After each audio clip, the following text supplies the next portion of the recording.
We've been handed a significant stack of sources concerning a highly tragic and really complex legal case from Wisconsin, Mhm. the 2018 murder of Alex Woodworth. It is. And what immediately strikes you when looking through this material is just how deeply the facts are buried under, layers and layers of shifting testimony. That's the real challenge here, isn't it? Our goal is to conduct a very methodical analysis of this material. We need to trace the timeline, look at the very different narratives from the defense and the prosecution. And isolate the specific pieces of evidence, Yeah. the silent, unmoving facts, the Mhm. things that ultimately convinced a jury and led to the legal outcome. This whole exploration has to be structured, really, because the defendant's credibility was the core issue. A methodical exploration is exactly what's needed, especially with the density of psychological and forensic details we have to work through. So let's first establish the key individuals involved in this tragedy. Okay. At the center, of course, is the victim, Alex Woodworth. He was just 24 years old at the time of his death. A devastating loss. It is, and it's absolutely vital we approach this analysis with the seriousness it deserves and acknowledge that loss suffered by Alex and his family. Of course. And our focus today is on the actions and the trial of the convicted perpetrator, Ezra J. McCandless. Who was known by a few different names, right? Yes, including her birth names, Monica J. and Monica Carlin. The core facts, the ones established early in the investigation, they really set the scene. Alex Woodworth was fatally stabbed 16 times in McCandless's car. And this happened on March 22, 2018, in a pretty remote area, Springbrook, Wisconsin. That's right. And before we jump into the events of that day, I think it's important to note the nature of the relationships here. This wasn't a random act of violence. No, not at all. It was rooted in a very complex, sort of triangular interpersonal conflict.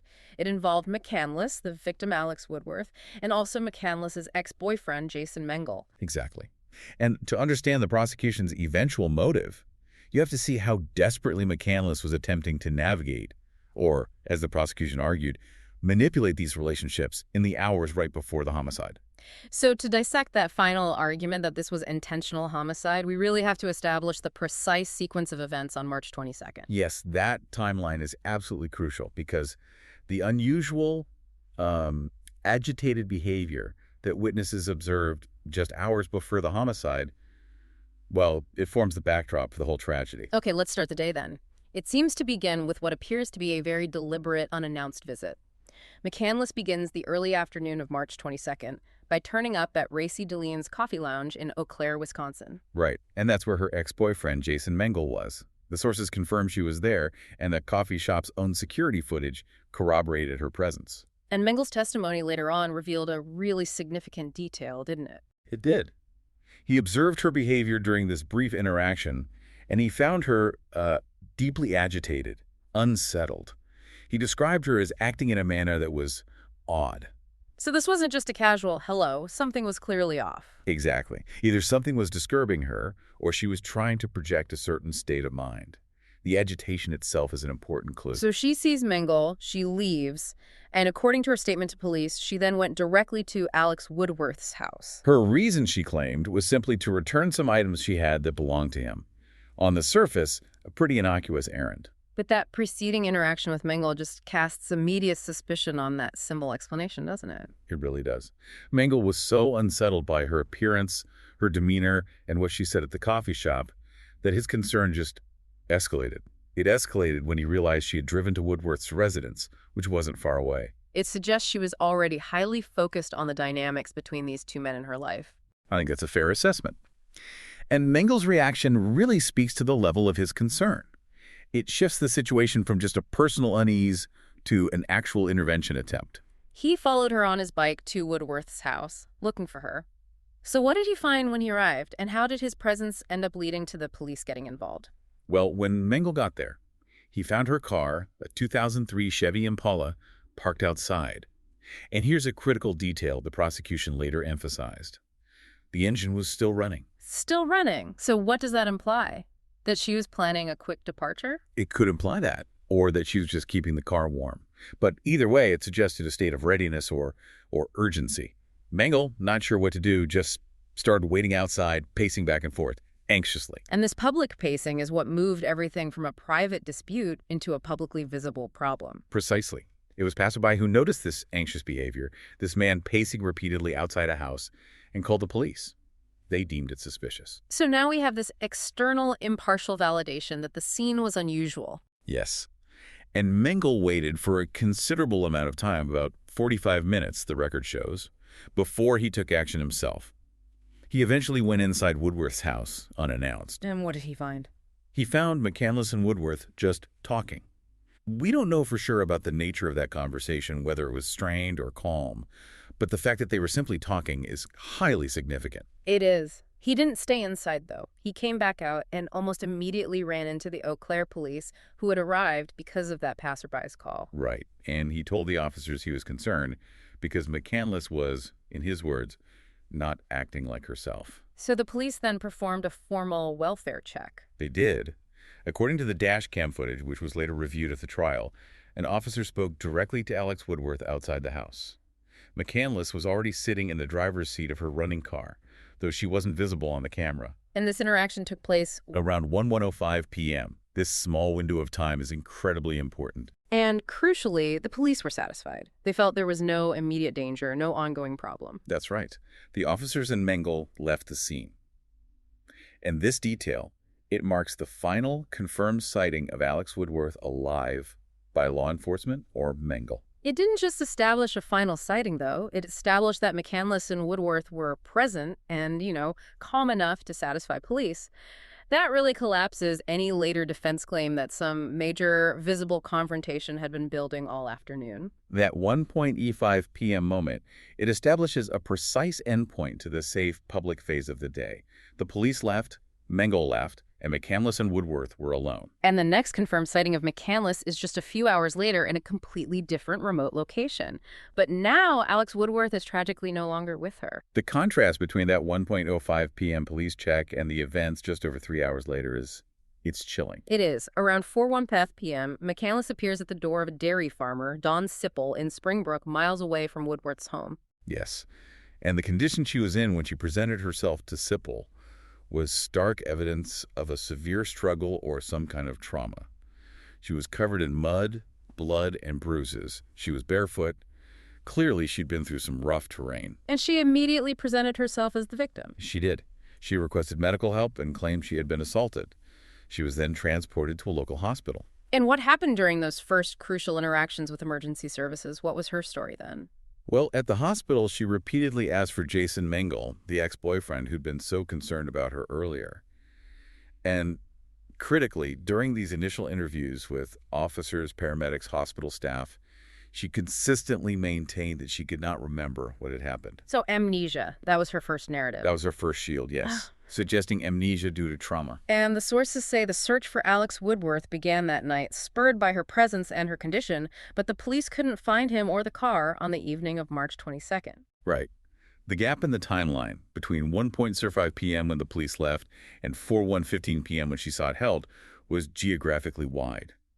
The homicide occurred far from Woodworth's home in Eau Claire, out in that remote Springbrook area. It's this time and space, hidden from view, that the prosecution later filled in with their theory of intentional violence. Exactly. The mystery of the missing car and the missing man came to a devastating close the following morning, March 23rd.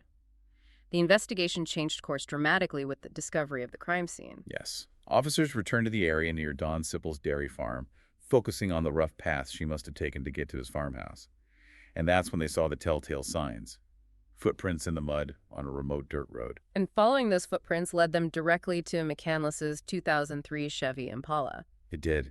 And the scene itself spoke volumes about how the struggle ended. The car was stuck fast in the dirt on this remote road, and Woodworth's body was found, hanging partially out of the back of the Impala. He just paints a picture of sudden chaos, followed by a failed attempt to escape or move the scene. And the physical evidence of the attack was immediate and clear. The coroner's report confirmed the severity and the focused nature of the violence. Woodworth had sustained 16 stab wounds. 16!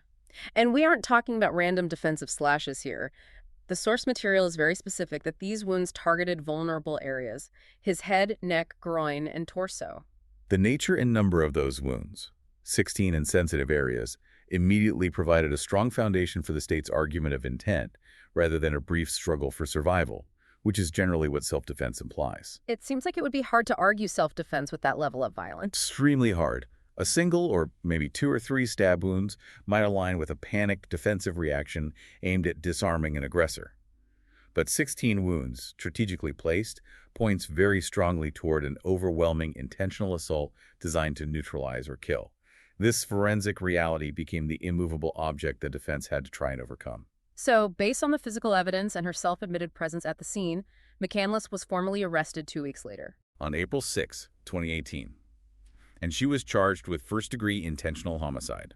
A charge that reflects the state's belief that the stabbing wasn't accidental or done in the heat of passion, but that it was premeditated or committed with a clear intent to kill. Precisely. And the legal process was protracted. It took 18 months to even get to the jury phase. The trial itself began on October 15, 2019, at the Dunn County Judicial Center. And it was during that trial that the prosecution had to meticulously dismantle her evolving defense, focusing on the highly visible inconsistencies in her accounts. The story she told the police on March 22nd and 23rd was not the story she told the jury in October 2019. This part is really the analytical core of the case, isn't it? It is. The success of the state's case rested on demonstrating that McCandless fabricated not just one lie, but a whole series of interconnected lies. Lies intended to mislead authorities and construct a self-defense claim that was just thoroughly contradicted by the forensic and physical evidence. So let's review those initial interviews. As we established, when she was first found and taken to the hospital, her initial consistent statement was that she couldn't remember what had happened. Amnesia was her first shield. But that shield quickly crumbled. The narrative began to shift, even before Woodworth's body was officially located. How so? In an interview prior to the discovery, McCandless claimed that the assault she reported, the incident that led to her injuries, had happened at Owen Park in Eau Claire. Why was that initial claim of location so damaging to her case? It was strategically damaging because Owen Park is a well-known public space in Eau Claire. The actual crime scene, of course, was miles away, on a remote, muddy, dirt road in Springbrook. So the prosecution argued this was a calculated attempt to mislead authorities. Exactly. Trying to pull the investigation away from the actual scene and the critical evidence inside the Impala. It suggested calculation and deception, not trauma-induced amnesia. So it was only when confronted with the reality that Dunn County officers had located her car and Alex's body that the narrative truly pivoted. Correct. Once she was confronted with the discovery, she abandoned the amnesia and the false location.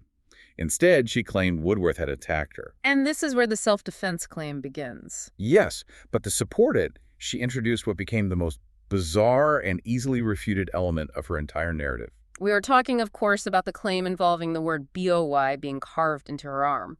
McCandless initially alleged that Woodworth had inflicted this wound on her during the struggle. A sensational, visceral claim. It was designed to instantly paint the victim as a brutal, violent aggressor to win the sympathy of officers and eventually the jury. But as we know, the claim did not hold up under scrutiny. She eventually admitted that she had inflicted the wound herself. But what's fascinating is how expert medical testimony was able to verify this was self-inflicted even before her admission. And that's where the power of forensic medicine comes in. Dr. Pillitson, the emergency physician who treated her, provided devastating testimony. He pointed out that the knife wounds she presented, including those letters on her arm, appeared to have the distinct characteristics of self-inflicted injuries. What are those specific characteristics? How can a medical expert make that distinction, separating self-harm from injuries you'd get in a violent attack? Well, there are several established markers. Firstly, self-inflicted wounds often show what are called hesitation marks, shallow cuts, right next to the deeper final injury.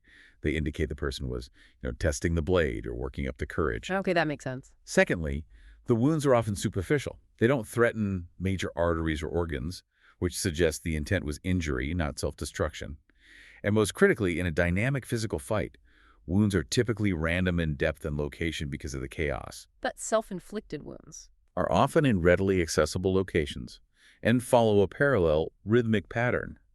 The nature and the accessibility of the injury the doctor saw directly contradicted the claim that Woodworth inflicted it during a frantic struggle. And that detail must have profoundly undermined her entire credibility in the eyes of the jury. If she fabricated that injury, a central piece of physical evidence in her story, then her other claims about being attacked might also be untrue. Absolutely. The medical professional's impartial, expert assessment completely fractured the foundation of the defense's argument. This move, fabricating evidence of victimization indicated a level of pre-planning or calculation that went far beyond just panic. Let's look now at the physical evidence of the weapon itself, which further countered the idea of a knife just randomly appearing during a struggle. Yes, the knife used in the murder was traced back to McCandless's own family. It was confirmed to be from her father's house.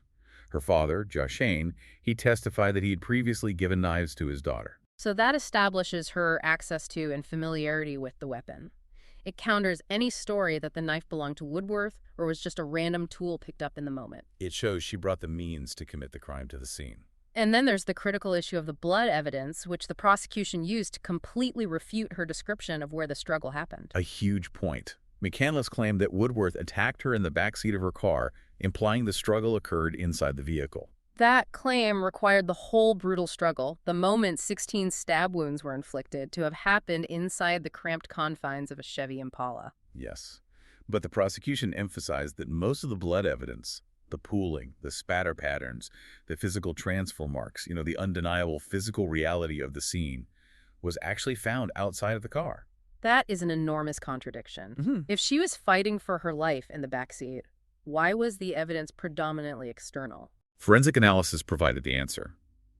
The physical scene suggested that Woodworth was attacked, potentially while he was trying to get out of the vehicle, or maybe after being pulled outside. The majority of the fatal wounds were likely inflicted while he was right there, near the car's rear door, with his body left hanging out once the car got stuck. The physical evidence offered a powerful, unchangeable truth against her rapidly changing verbal accounts. It did. The jury had to weigh her words against the blood patterns, and the blood patterns won. So McCandless's story shifts from amnesia to a false location to a fabricated injury to a description of the struggle that is directly contradicted by the forensic location of the blood. It's hard to imagine a successful defense built on such fractured testimony. The defense was forced into a very difficult position.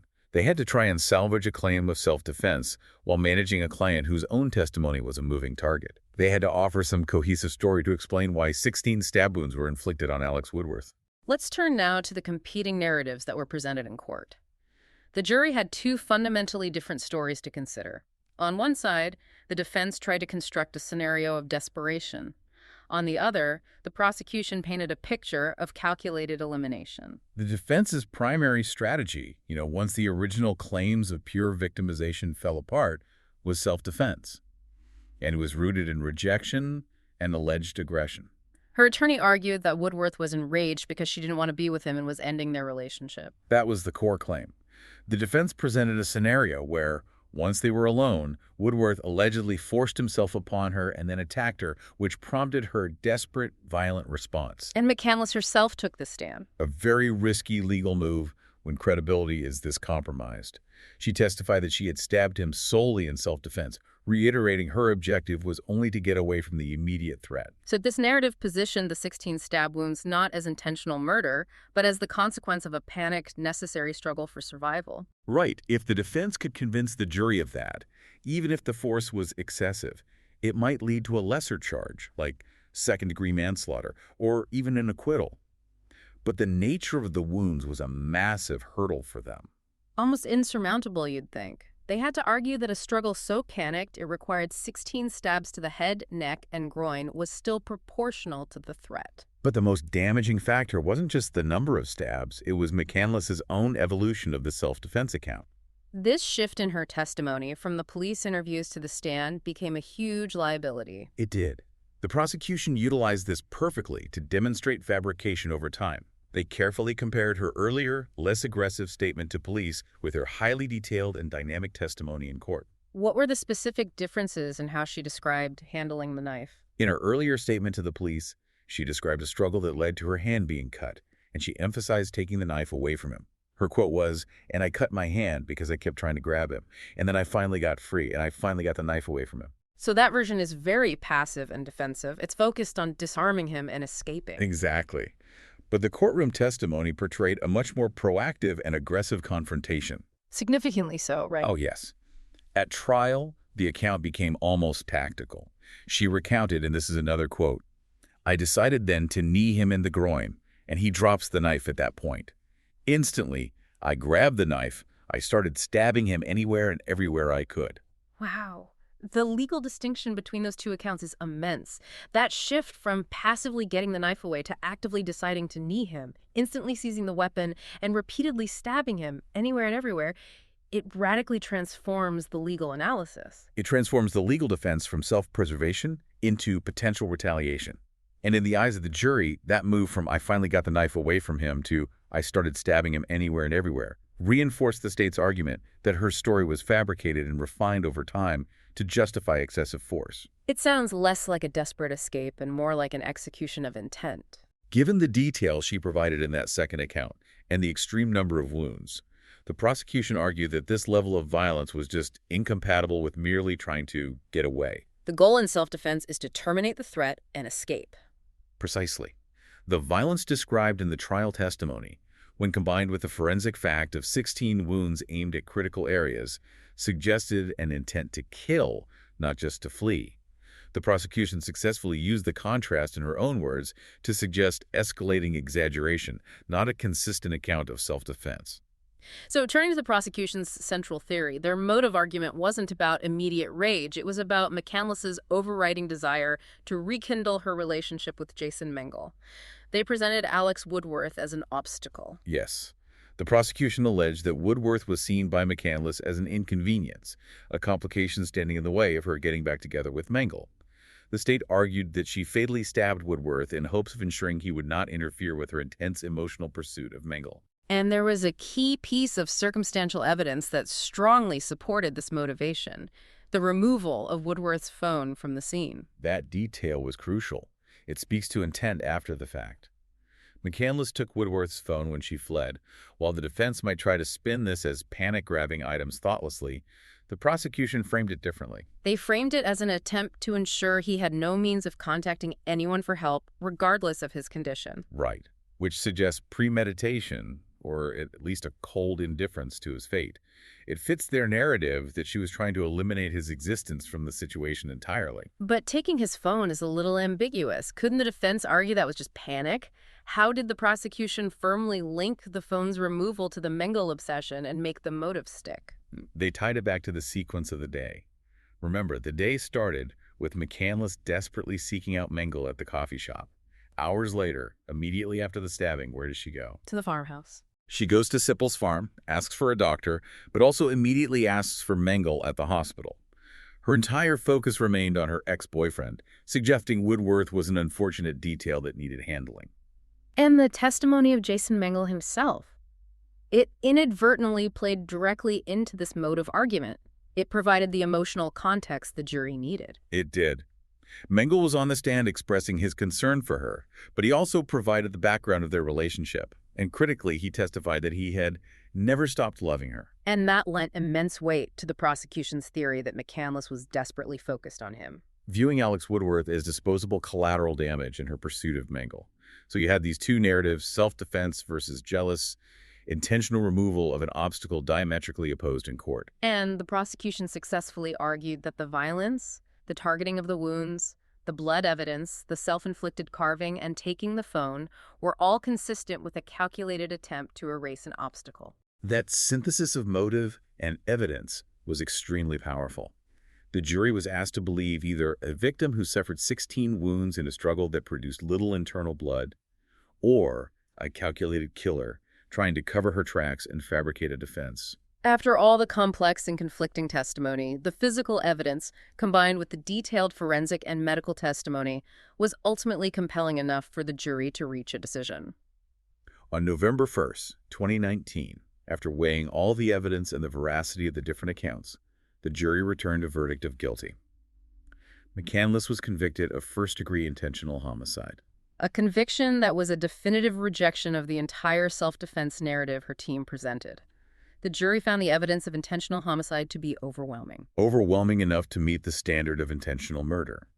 And following the conviction, she was held at the Dunn County Jail in Menominee, Wisconsin, awaiting her formal sentencing, which occurred a few months later. The sentencing was on February 7, 2020.